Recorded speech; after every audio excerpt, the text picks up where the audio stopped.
sometimes he just stops. And then you see his face, he's kind of a little still. So just wait now and let him process. That has, well, after some experimentation of, well, first I would say, okay, come and follow me. I did not say stop, but that would then sometimes lead to some explosions. I just said, decided to experiment and say, okay, what happens if I stop and just let him process something?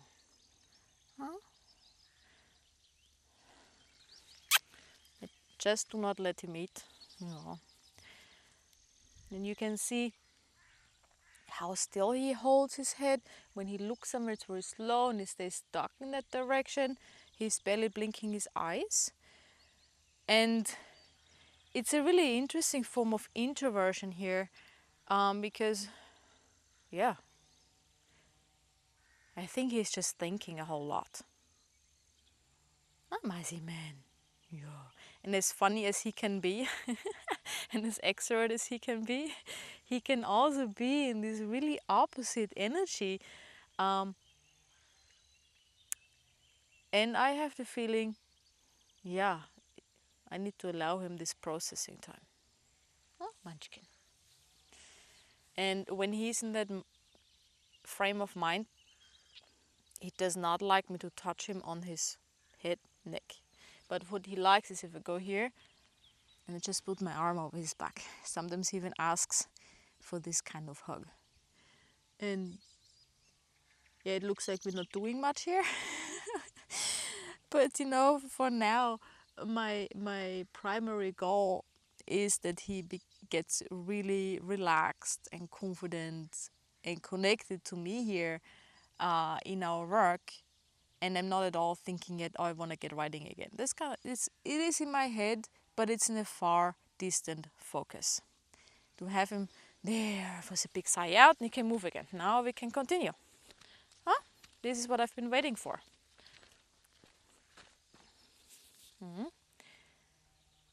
So I always have my far goal in the back of my mind.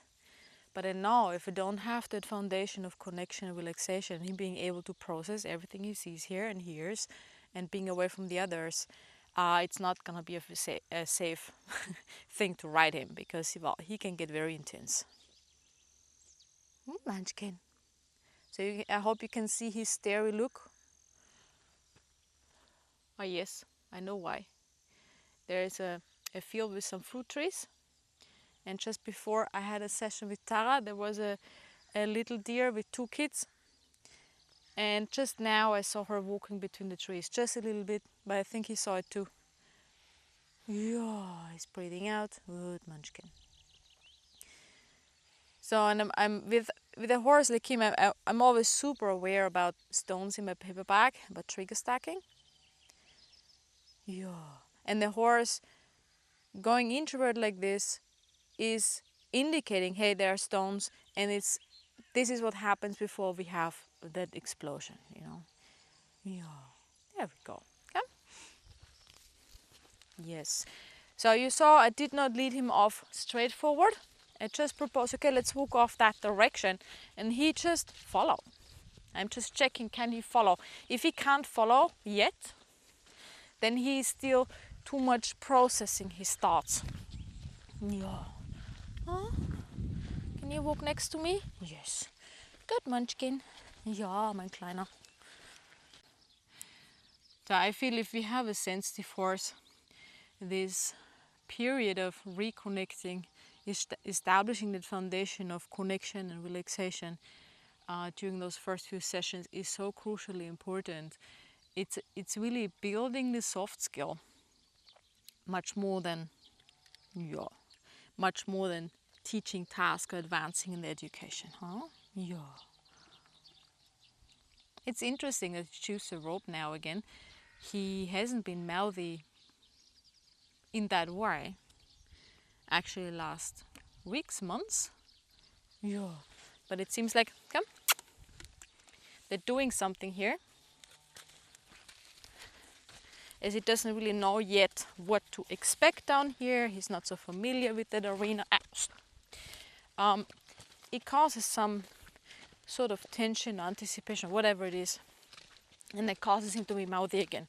And you see, I'm not telling him off for it, because I know it's just, whoa, his emotions. Okay, he's not done thinking, and he tried to tell me that with the nipping, so just give him a moment to process more here.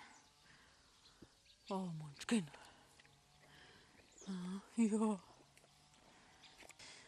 So when processing together with the horse, some horses like physical contact, like Maserati. He really, really likes it. He's even looking for it. But other horses don't want to be touched.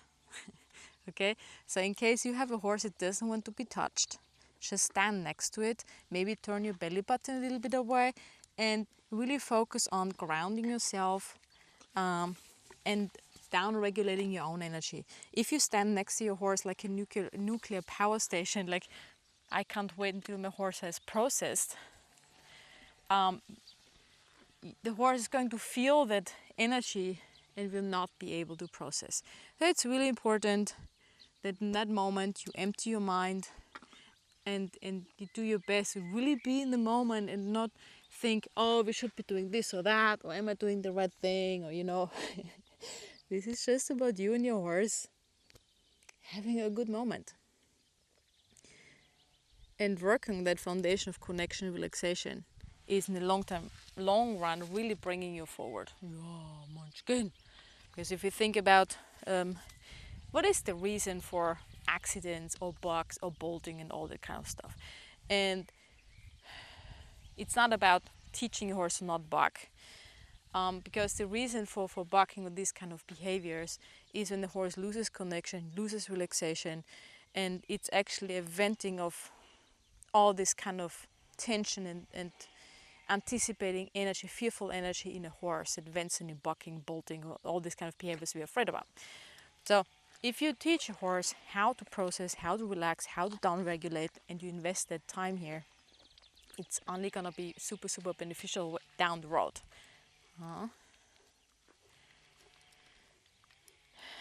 So the leg rubbing can also be, well, it's also a calming signal, and the horse, it's processing. Come on, Munchkin.